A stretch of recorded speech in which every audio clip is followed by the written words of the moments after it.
السلام علیکم ورحمۃ اللہ وبرکاتہ۔ الحمد للہ وحدہ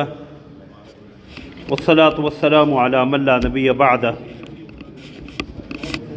اما بعد فاعوذ باللہ من الشیطان الرجیم، بسم اللہ الرحمن الرحیم۔ ولا تقربوا مال الیتیم الا بالتی ہی احسن حتی یبلغ اشدہ۔ صدق اللہ العظیم۔ اللہم صلی علی محمد وعلی آل محمد کما صلیت علی ابراہیم وعلی آل ابراہیم انکا حمید مجید۔ اللہم بارک علی محمد وعلی آل محمد کما بارکت علی ابراہیم وعلی آل ابراہیم انکا حمید مجید۔ سبحانک لا علم لنا الا ما علمتنا انک انت العلیم الحکیم۔ رب اشرح لی صدری ویسر لی امری واحلل عقدۃ من لسانی یفقہوا قولی۔ اللہم انفعنا بما علمتنا وعلمنا ما ينفعنا وزدنا علما۔ اما بعد، ولا تقربوا مال الیتیم الا بالتی ہی احسن حتی یبلغ اشدہ۔ اور یتیم کے مال کے قریب مت جاؤ مگر اس طریقے سے جو بہت بہتر ہو، یہاں تک کہ وہ اپنی طاقت یعنی جوانی کو پہنچ جائے۔ سورہ انعام کی آیت نمبر 152 کا ابتدائی حصہ تلاوت کیا ہے۔ گزشتہ آیت کریمہ میں اللہ رب العزت نے 5 اہم احکام دیے تھے۔ اللہ کے ساتھ کسی کو شریک نہ ٹھہرانا، والدین کے ساتھ حسن سلوک کرنا، فقر و فاقہ کی بنا پہ اپنی اولاد کو قتل مت کرنا، ظاہری باطنی ہر قسم کے بے حیائی کے کاموں کے قریب بھی مت جانا، اور جس جان کا قتل کرنا اللہ نے حرام قرار دیا ہے اس کو قتل نہ کرنا۔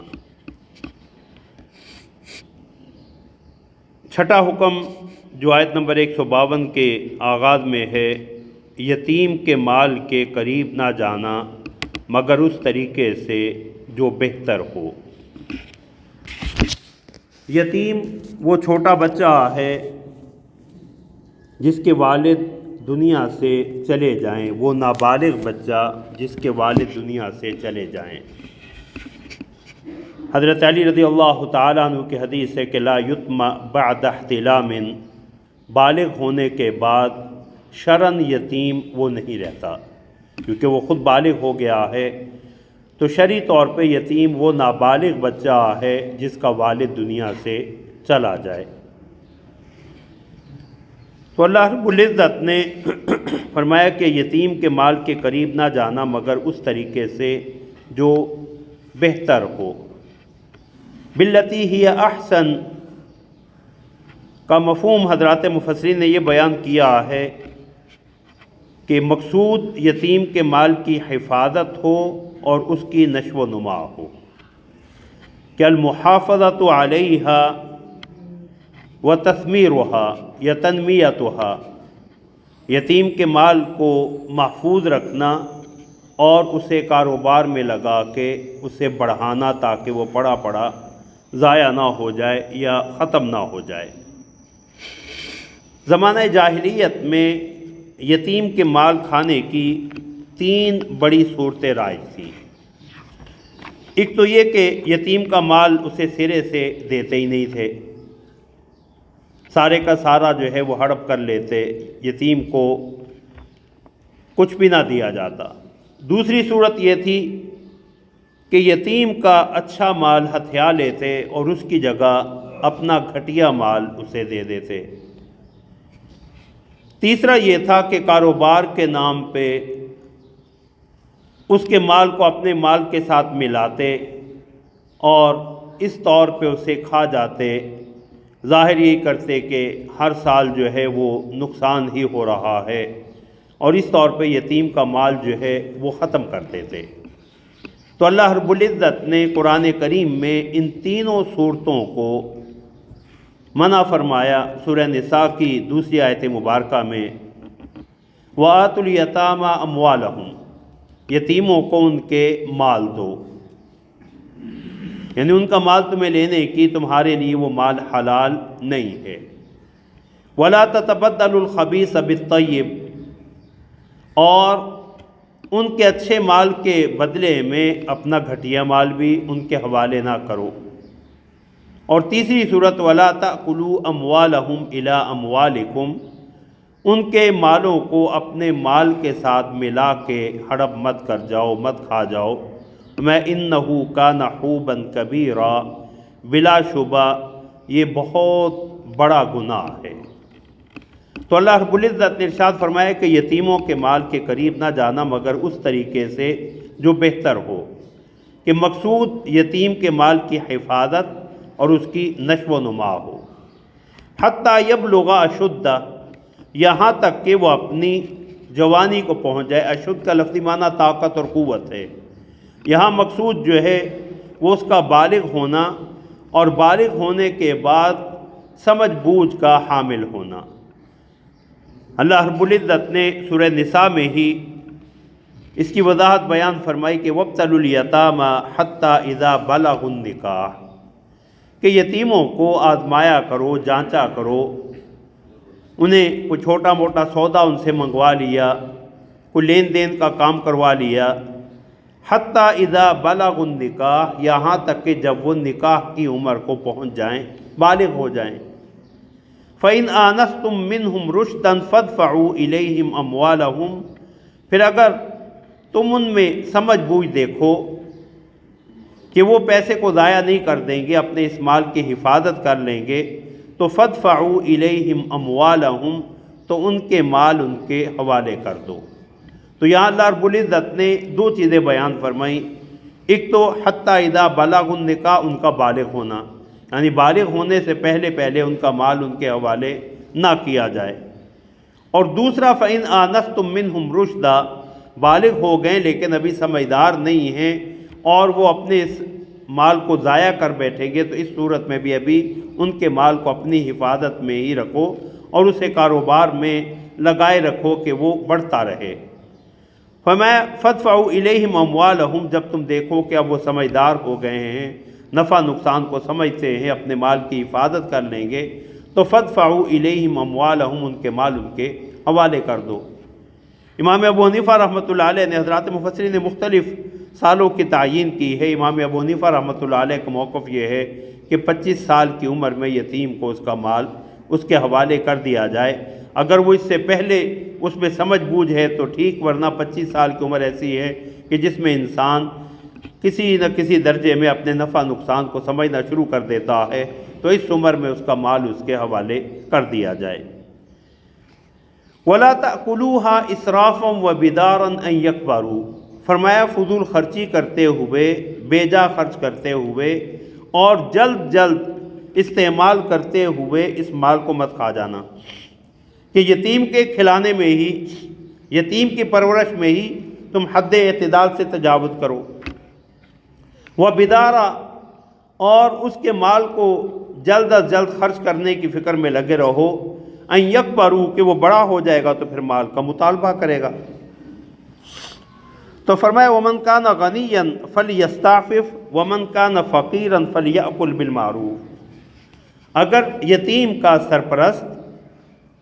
اگر خود مالدار ہے تو وہ یتیم کے مال کی حفاظت اور اسے کاروبار میں لگانے کے لیے کچھ نہ لے، وہ فَلْيَسْتَعْفِفْ، بچے کہ یتیم کے مال سے کوئی اجرت یا معاوضہ لے۔ وَمَنْ كَانَ فَقِيرًا فَلْيَأْكُلْ بِالْمَعْرُوفِ، اور اگر یہ متولی خود جو ہے، یہ یتیم کا سرپرست خود غریب ہے، ضرورت مند ہے، تو وہ دستور کے مطابق جو ہے یتیم کے مال میں سے کچھ حق اجرت کے طور پہ لے سکتا،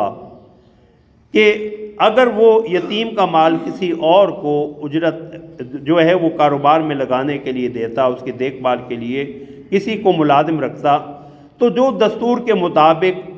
اسے تنخواہ دینا پڑتی یا اسے رقم دینا پڑتی، اتنا دستور کے مطابق یہ خود بھی لے سکتا۔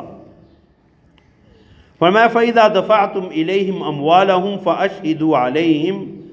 اور جب وہ بالغ ہو جائیں، اپنی سمجھ بوجھ کو پہنچ جائیں، تو جب ان کے مال ان کے حوالے کرو تو اس پہ گواہ بھی بنا لو، گواہ بھی بنا لو تاکہ جھگڑے کا امکان بھی ختم ہو جائے اور لوگوں کی نگاہ میں بھی جو ہے وہ تم پہ انگلیاں نہ اٹھیں کہ تم نے یتیم کا مال ابھی تک اس کے حوالے نہیں کیا۔ وَكَفَى بِاللَّهِ حَسِيبًا، اور فرمایا اللہ جو ہے وہ حساب لینے کے لیے کافی ہے۔ تو مقصود جو ہے وہ یتیم کے مال کی حفاظت ہے کہ اسے محفوظ رکھا جائے، اسے اڑایا نہ جائے خواہ وہ اس کی کوئی بھی صورت ہو۔ اور یتیم کے مال کو ضائع کرنا، اسے ہڑپ کر جانا، اسے کھا لینا، یہ اتنا بڑا گناہ ہے کہ اللہ رب العزت نے سورہ نساء میں ہی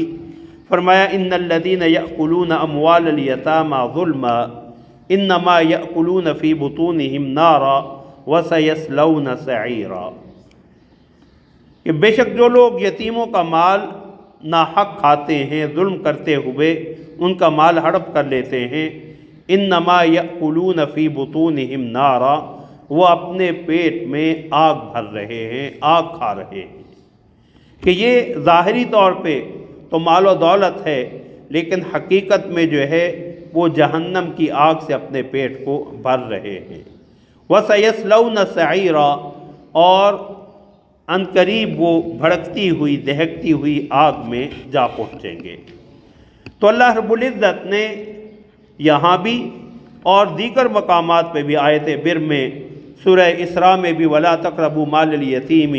إِلَّا بِالَّتِي هِيَ أَحْسَنُ حَتَّى يَبْلُغَ أَشُدَّهُ وَأَوْفُوا بِعَهْدِ اللَّهِ، وہاں بھی حکم دیا آیت البر میں لَٰكِنَّ الْبِرَّ مَنْ آمَنَ بِاللَّهِ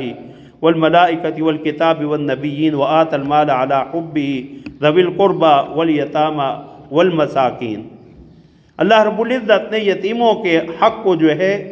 مقرر فرمایا۔ غنیمت کے مال میں بھی فرمایا یتیموں کا حصہ۔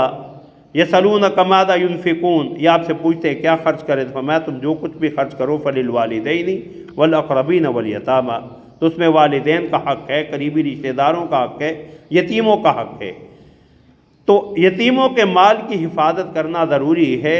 اور اسے اڑانا، اسے ہڑپ کرنا ایسے ہی ہے جیسے اپنے پیٹ میں جہنم کے انگارے بھرنا۔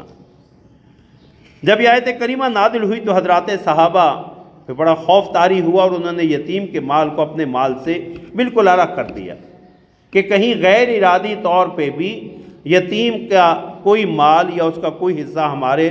مال میں مل کے ہمارے استعمال میں نہ آ جائے۔ اب اس کے لیے بڑی دقت اور مشقت ہوئی کہ الگ سے حساب رکھنا بھی، اور خاص طور پہ کھانے پکانے کی کوئی چیز ہے تو اگر یتیم نے جتنی استعمال کی باقی بچ گئی تو اس کے ضائع ہونے کا امکان بھی۔ تو حضرات صحابہ نے آ کے رسول اللہ صلی اللہ علیہ وسلم سے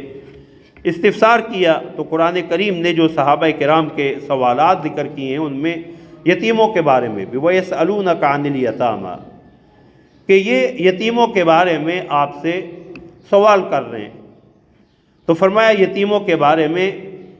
کہ قُلْ إِصْلَاحٌ لَهُمْ خَيْرٌ، ان کے لیے اصلاح کرنا، ان کے مال کو محفوظ کرنا یہ بہتر ہے۔ وَإِن تُخَالِطُوهُمْ فَإِخْوَانُكُمْ فِي الدِّينِ، اگر تم ان کے مال کو اپنے مال کے ساتھ ملا لو گے تو وہ تمہارے دینی بھائی ہیں۔ تو اپنی مشقت سے بچنے کے لیے تم ان کے مال کو اپنے مال کے ساتھ ملا کے کاروبار میں لگا سکتے ہو، لیکن مقصود کیا ہو، اس مال کی حفاظت اور اس کا بڑھانا مقصود ہو،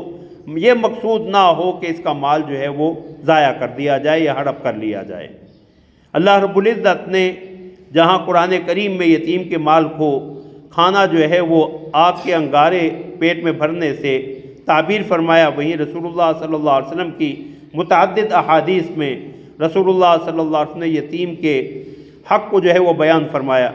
حضرت سہل بن سعد ساعدی رضی اللہ تعالیٰ عنہ کی حدیث فرمایا انا وکافل الیتیمی کہاتین فی الجنہ، کہ میں اور یتیم کی پرورش کرنے والا جنت میں یوں ہوں گے۔ تو آپ نے اپنی درمیان والی اور شہادت والی انگلی جو ہے وہ اکٹھی کر کے فرمایا کہ میں اور یتیم کی پرورش کرنے والا، کفالت کرنے والا یوں جنت میں اکٹھے ہوں گے۔ اور رسول اللہ صلی اللہ علیہ وسلم نے جو 7 بڑے ہلاک کر دینے والے گناہ بتلائے ان میں بھی واکل مال الیتیم، یتیم کے مال کو کھانا۔ یتیم کے مال کو کھانا جو ہے رسول اللہ صلی اللہ علیہ وسلم نے ان ہلاک کر دینے والے گناہوں میں سے بتایا جو انسان کی دنیا اور آخرت کو تباہ کر دیتے ہیں۔ رسول اللہ صلی اللہ علیہ وسلم نے یتیم کے بارے میں یا قرآن کریم نے جو یتیم کا اس قدر حق مقدم رکھا ہے، اور جگہ جگہ قرآن کریم یتیم کے ساتھ حسن سلوک کا حکم دیتے، بالخصوص سورہ نساء کی ابتدائی آیات مبارکہ تو یتیم بچوں اور بچیوں کے حقوق کے حوالے سے ہی بڑی تفصیل کے ساتھ احکام بیان کرتی ہیں۔ ان میں یہ بھی کہ اگر کوئی یتیم بچی کسی سرپرست کی جو ہے وہ سرپرستی میں آ گئی، اب اس سے نکاح اس لیے اس کا باہر نہیں کرتا کہ اس کا مال و دولت باہر چلا جائے گا، خود نکاح کرتا ہے اگر اس کے لیے غیر محرم ہے، محرم نہیں ہے، یا اپنے کسی عزیز کے ساتھ نکاح کرتا ہے تو حق مہر پورا نہیں دیتا۔ تو شریعت نے جتنے بھی ظلم کی صورتیں ہو سکتی تھیں یتیم کے ساتھ، ان سب کو جو ہے وہ بڑی تفصیل سے بیان کر کے ان کی حرمت کو بیان کر دیا۔ رسول اللہ صلی اللہ علیہ وسلم نے فرمایا، حضرت ابو ہریرہ رضی اللہ تعالیٰ عنہ کی حدیث ہے سنن ابن ماجہ کی، کہ اللہم انی احرج حق الضعیفین، اے اللہ میں دو کمزوروں کے حق کو گناہ قرار دے کے جا رہا ہوں، الیتیم والمرأہ، یتیم اور عورت، کہ یہ دو کمزور ہیں، اور ان کی کمزوری کی بنا پہ کہ یہ اپنے مال کی نہ فی الحال خود حفاظت کر سکتے ہیں، نہ اسے کاروبار میں لگا سکتے ہیں، تو اللہ رب العزت نے اس لیے یتیم کے مال کے حوالے سے اس قدر جو ہے وہ واضح احکام ارشاد فرمائے۔ اور دوسرا جو ہے وہ عورت، کہ عورت بھی کمزور ہے تو اس کے مال کی حفاظت بھی۔ تو شریعت اسلامیہ نے یہاں حکم یہ دیا اس آیت مبارکہ میں اللہ رب العزت نے، وَلَا تَقْرَبُوا مَالَ الْيَتِيمِ إِلَّا بِالَّتِي هِيَ أَحْسَنُ حَتَّى يَبْلُغَ أَشُدَّهُ، کہ تم یتیم کے مال کے قریب بھی نہ جانا مگر اس طریقے سے جو بہتر ہو، یہاں تک کہ وہ اپنی طاقت کو، اپنی جوانی کو پہنچ جائے، بالغ ہو جائے، اور بالغ ہونے کے بعد اسے کاروبار کی سمجھ بوجھ آ جائے، تو اس وقت اس کا مال جو ہے وہ اس کے حوالے کر دو۔ یتیموں کی دیکھ بھال کرنا اللہ رب العزت نے نیک لوگوں کا اور انبیاء کا شیوا جو ہے وہ قرآن کریم میں بتلایا۔ حضرت موسیٰ اور خضر علیہ السلام کے واقعہ میں اللہ رب العزت نے کہ وہ دیوار جو گر رہی تھی تو خضر علیہ السلام نے اس دیوار کو جو ہے وہ فاقامہ درست کر دیا۔ تو حضرت موسیٰ علیہ السلام نے کہا کہ اس بستی والوں سے تو ہم نے کھانا مانگا تھا، انہوں نے کھانا کھلایا نہیں، آپ نے مفت میں ان کی دیوار کی مرمت کر دی۔ تو اللہ رب العزت نے خضر علیہ السلام کے زبان پہ اس کا جو جواب دیا جب انہوں نے حضرت موسیٰ علیہ السلام کو ان اشیاء کی حقیقتوں سے آگاہ کیا، وَأَمَّا الْجِدَارُ فَكَانَ لِغُلَامَيْنِ يَتِيمَيْنِ، کہ یہ دیوار جو ہے دو یتیم بچوں کی تھی، تو اللہ رب العزت نے ان یتیم بچوں کی حفاظت کے لیے اللہ نے اپنے بندے خضر علیہ السلام کو اور ان کے ساتھ موسیٰ علیہ السلام بھیجے۔ تو یتیم کے مال کی حفاظت کرنا اور اسے یتیم کا مال اس کے حوالے کرنا، یتیم کے مال کے کھانے کی ایک تو صورت یہی ہے کہ اس کا سرپرست جو ہے اس کے مال کو جو ہے وہ کسی نہ کسی صورت جو ہے وہ استعمال کر لے، ضائع کر دے۔ ایک صورت جس کی طرف بالعموم دھیان نہیں جاتا وہ وراثت کی عدم تقسیم ہے، کہ باپ دنیا سے چلا گیا، جو بالغ بھائی ہیں اب وہ چھوٹے بچے جو یتیم بچے ہیں انہیں وراثت دے ہی نہیں رہے، ان کا حصہ الگ سے متعین نہیں کر رہے کہ ان کا حصہ متعین کر دیں اور اسے کاروبار میں لگائے رکھیں، اب وہ اسی پہ قابض ہو جاتے ہیں۔ تو وراثت کی عدم تقسیم میں خواہ بیوہ کو حق نہ ملے یا ان یتیم بچوں کو حق نہ ملے، یہ بھی ناحق مال کھانا جو ہے، یتیم کے مال کو ناحق طور پہ استعمال میں لانا۔ تو اللہ رب العزت نے چھٹا حکم ان آیات مبارکہ میں احکام عشرہ میں سے وہ احکام جو تمام شریعتوں میں آسمانی مذاہب میں فرض رہے ہیں، چھٹا حکم یہ دیا کہ یتیم کے مال کے قریب نہ جانا مگر اس طریقے سے جو اچھا ہو، جو بہتر ہو، مقصود اس کے مال کی حفاظت ہو، اس کی نشو و نما ہو، اسے کاروبار میں لگانا ہو، مقصود اسے کسی بھی صورت سے کوئی ایسا طرز عمل اختیار نہ کیا جائے جس سے یتیم کا مال ضائع ہو یا اس کے استعمال کے قابل نہ رہے، یہاں تک کہ وہ اپنی جوانی کو پہنچ جائے، سمجھ بوجھ کو پہنچ جائے، تو تم اس کا مال اس کے حوالے کرو، اور اس جو ذمہ داری اللہ نے تمہیں دی تھی اس سے جو ہے وہ تم اللہ کے ہاں جو ہے وہ بری ذمہ ہو جاؤ۔ اور گواہ بنانے کا حکم اس لیے کہ لوگوں کی نگاہ میں بھی تم شبہات سے اور شکوک سے بچ جاؤ، اور اللہ رب العزت کے ہاں بھی سرخرو ہو سکو،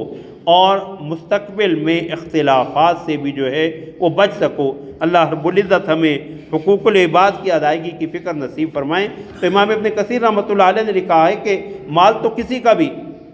کسی شخص کا بھی مال ناحق جو ہے وہ نہیں لیا جا سکتا۔ تو لا یحل مال امرئ مسلم الا بطیب نفس من، کسی مسلمان کا مال کسی دوسرے مسلمان کے لیے حلال نہیں ہے جب تک اس کی خوش دلی نہ ہو۔ اس کی خوش دلی سے جو ہے اگر وہ کوئی چیز استعمال کو دے، جسے کل بھی صحیح مسلم کی حدیث کا حوالہ گزرا تھا کہ رسول اللہ صلی اللہ علیہ وسلم نے فرمایا کل المسلم علی المسلم حرام دمہ و مالہ و عرضہ، ایک مسلمان دوسرے مسلمان کے لیے سارے کا سارا حرام ہے، اس کا خون بھی، اس کا مال بھی، اس کی عزت بھی۔ تو یتیم کے ذکر کی وجہ یہ ہے کہ یہ معاشرے کا کمزور طبقہ ہے، اور شریعت اسلامیہ جو ہے معاشرے کے کمزور طبقات کے حقوق کی خود حفاظت کرتی ہے۔ اس لیے حضرات مفسرین نے لکھا ہے کہ یتیم کے حق کا مطالبہ جو ہے وہ اللہ فرمائیں گے، اس لیے کہ اللہ رب العزت نے اتنی جو ہے وہ تاکید اور تفصیل کے ساتھ یتیم کے جو حقوق بیان کیے ہیں، اگر کوئی شخص اس کے باوجود بھی یتیم کی حق تلفی کرتا ہے، اس کے مال کو ہڑپ کرتا ہے، خواہ اس کی کوئی صورت ہو، قدیم و جدید کوئی بھی صورت، تو اللہ رب العزت کے ہاں جو ہے وہ اس کا جواب دہ ہوگا۔ اللہ رب العزت ہمیں حقوق العباد کی ادائیگی کی فکر نصیب فرمائیں، اور بالخصوص کمزور طبقات جسے رسول اللہ صلی اللہ علیہ وسلم اللہ کو گواہ بنا کے کہہ رہے ہیں کہ اللہم انی احرج، اے اللہ میں دو کمزوروں کے حق کو جو ہے وہ گناہ قرار دے کے جا رہا ہوں، یتیم اور عورت۔ اللہ بالخصوص ہمیں ان کی حقوق کی ادائیگی کی فکر نصیب فرمائیں۔ وآخر دعوانا ان الحمد للہ رب العالمین۔